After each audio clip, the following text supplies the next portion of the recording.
Hello, and welcome to Artificer's Assistant, a series where I'll be showcasing interesting decks throughout the history of Magic the Gathering and explaining what makes them tick. Today I'll be covering one of the modern format's oldest mainstays, Tron.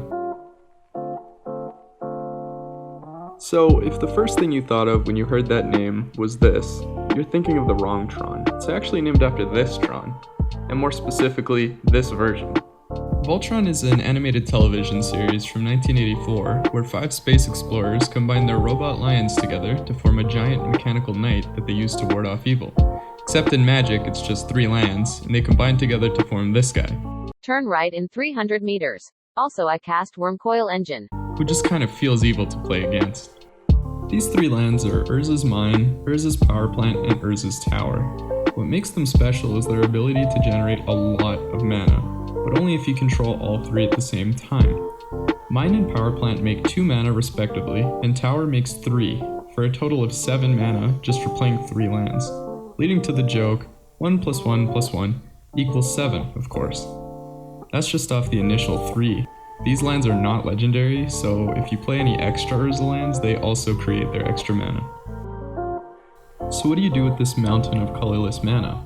Pretty much anything you want. The most popular version of Tron, Green Tron, chooses to use the mana to drop one of 2 Karn planeswalkers. Karn Liberated exiles cards and then threatens to restart the entire game, but with those exiled cards in play and under your control. There's a smaller, more flexible Karn that grabs artifacts from your sideboard and smuggles them into the game like some kind of robot artifact dealer. Are you a salesman? Right. Oh. What do you sell? Artifacts. This lets you run 15 curated cards to help you out of any situation or to press your advantage. Prior to the cards banning, the deck ran Mycosynth Lattice as a way to completely lock your opponent out of the game. It turned everything, including lands, into artifacts that were shut off by Karn's convenient passive ability. Other than Karn, the deck utilizes any number of expensive colorless threats, including either of the Ugin Planeswalkers, Wormcoil Engine, which locks up the ground, whichever Lovecraftian space monster is your favorite, and even Walking Ballista, which is the perfect way to convert extra mana into damage. All of this sounds really easy. After all, you play lands in every other deck, but the odds of drawing all 3 Tron lands specifically in the top 8 to 10 cards of your deck is only about 10%, so the rest of the deck is built to maximize how often you can get the ball rolling. Expedition Map and Sylvan Scrying both grab whichever of the Urza lands you're missing. Ancient Stirring digs 5 cards deep into your deck for anything colorless, including lands, which is extra important when you realize the deck plays green cards, but only has 4 to 5 forests. The deck removes the need for any more than that by playing 8 of the chromatic artifacts. These serve to convert any of your colorless mana into green, as well as helping you find threats by drawing you cards. The last few slots of the deck are usually reserved to deal with whatever the meta is. Oblivion Stone or All Is Dust to wipe the board, Relic of Progenitus for graveyard-reliant decks,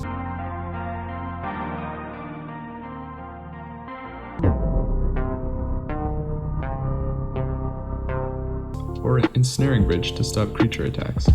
Gigantha, a companion from Ikoria, is a free extra card in the deck in exchange for its 15th sideboard slot.